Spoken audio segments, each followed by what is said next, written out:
Hey everybody, welcome back. Recently we did a poll asking you what kind of content you might want to see on our channel, and one of the popular selections had to do with organization and cleanup. So what we're going to do today is give you a behind the scenes, step-by-step for cooking easy, organized, and most importantly, without all that mess. So you ready?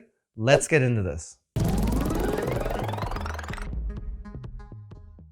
This is actually going to be behind the scenes video for our spaghetti and meatballs recipe that we did last week. And we are recording this at the same time. So I'll be going through all the steps that I do every time I put a recipe up on the YouTube channel. And hopefully you'll be able to pick up a little bit of information that might make cooking at home just a little bit easier for you. First things first, you got to make sure your knives are sharp. We're cutting tomatoes today, so that's very important. So if you got a honing rod, you're going to want to go ahead and use that and get your knife ready. Using more than one knife, then you're going to want to go ahead and get all of those ready to go first. Next, you want to make sure you have all the utensils out that you're going to be using. You can see I've already got a saucepan out here for my marinara, and I got a big pot here with water in it already ready to go for my pasta. In my sink, I've already got a colander set up here to drain the pasta when that gets done. Over here, I've already got out all the utensils and stuff that I'm going to need for this recipe also. I've got a bowl here to mix all my ingredients for the meatballs. I've got an ice cream scoop here. This is actually used to shape the meatballs. If you're having trouble getting them all consistent in the same size, ice cream scoops work really good, so you get the same amount of meat in every single meatball, therefore they're all the same size. Eventually you'll just be able to feel the size and get it right, but this is a great tool to use if you're having trouble with that. Wooden spoon to stir the marinara sauce. I've got a pan lined with aluminum foil here for the oven. It's already sprayed with non-stick spray, and this is for the meatballs when we cook those. And also a set of tongs to turn the meatballs. Remember, we want to be as organized as possible, so you want to have everything out ready to go before you get started. And that also includes all your ingredients. But if you don't know what those ingredients are yet, then you got to go ahead and sketch out your recipe. So we have three main parts to our recipe. We've got the meatballs, we got the sauce, and we have the pasta. We're going to sketch out all of our ingredients here. Doing this way is going to save you tons and tons of time, and you're going to see why very quickly. The pasta is really easy. We're using Barilla Protein Plus pasta, well, spaghetti pasta actually.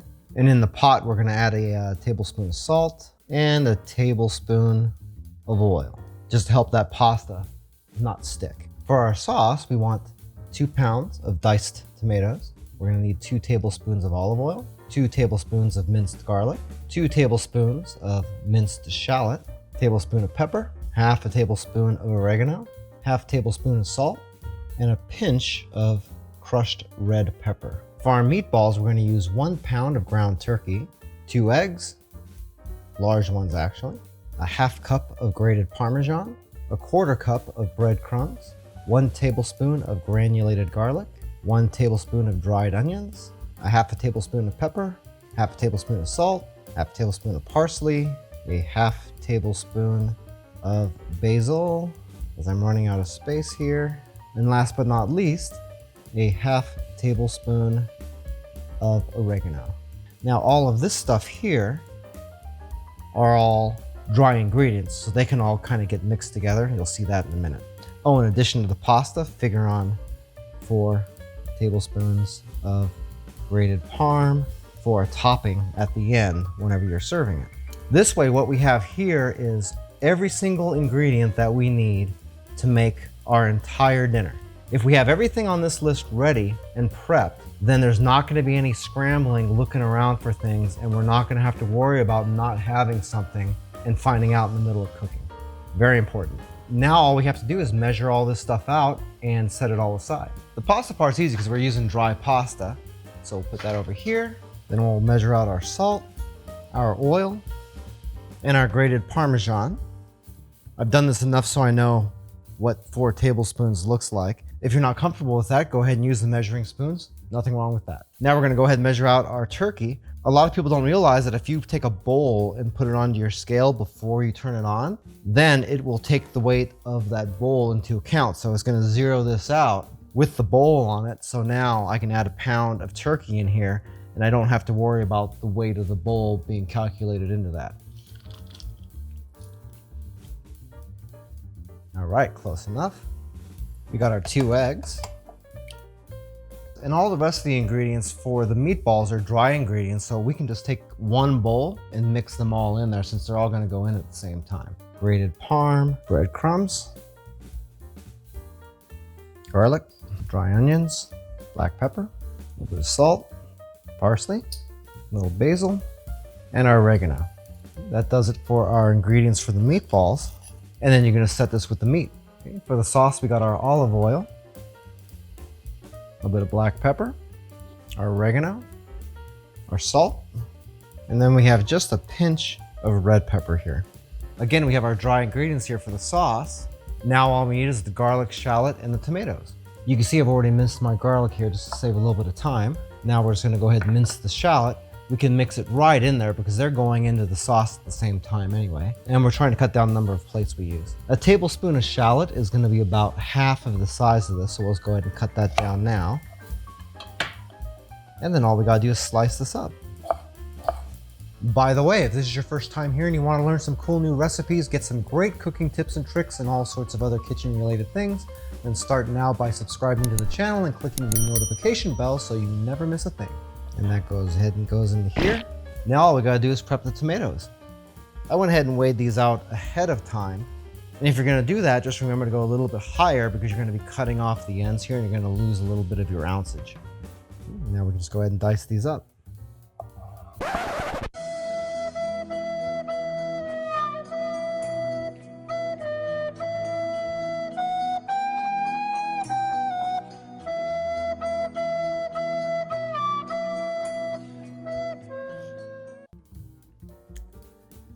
One note, if you're having trouble getting through the skins of the tomatoes, what you can do is you can cut them this way instead of this way.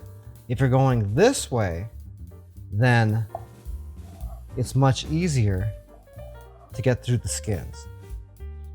Just keep in mind that if you do it this way, you gotta kind of hold it together a little bit, but it will be easier to not crush them. One thing to remember about tomatoes is that you wanna let the knife do the work. You don't want to push the knife through the tomato. You just want to let the blade do its work. Just like that, see? You just slow it down a little bit and you should be fine. If you'd like to learn a little bit more about us, you can check out a couple more videos or you can check us out online at joesphenomenal.com. Now if these tomatoes are ready, they can go along with all the other stuff. And as you can see, all the ingredients are already ready to go, all chopped up, and we already have all the measuring cups we use and everything in the dishwasher. So we still have a perfectly clean area. We have all of our ingredients out, and the kitchen is still about as clean as it can be. 8:01 p.m. As you're moving along through your recipe and you start using up all your plates and bowls, be sure to be taking time to either get these cleaned up while you're waiting for other things to happen, or to go ahead and put them into your dishwasher. Later that same evening. And you're gonna wanna keep stirring this around just to make sure it doesn't stick. Okay, so as you can see, this is all I have here for the sauce. So I can go ahead and throw these into the dishwasher here just to get them out of the way. As you can see, we have kind of a recurring theme going on here. 12 o'clock midnight. So until that time, I'm Joe, and I hope you have a phenomenal day. Take it easy. All right, so this worked out really good. Got a nice little spaghetti and meatball dish here I get to eat. Yum. And if you look around the kitchen, this is really what it should look like. I just got a colander with a little bit of pasta left here. I've got the pot here with all the finished spaghetti. Over here, all we got is the display stuff. And over here, all I got is a sheet pan with some aluminum foil to throw away and the one extra saucepan here. Everything else is already in the dishwasher. So as you can see, we did this entire dinner. And at the same time I just got finished recording the video, the kitchen is almost completely clean. All I gotta do is wipe down a couple of countertops and clean a sheet pan, 2 pots, and a colander. Other than that, start up the dishwasher and I'm done. It just goes to show you that if you're organized and you plan out your recipes, really you don't make much of a mess. It's so much easier. Otherwise, you end up with a destroyed kitchen and it takes you an hour to clean up. And really, that's one of the main reasons people don't like to cook. It's all that cleanup. Anyway, I hope you got a little bit of good information out of that, and I hope this was entertaining for you. I really do appreciate you watching this video. It does mean so much to me, I can't even tell you how much. So remember, until next time, I'm Joe, and I hope you have a phenomenal day. Take it easy.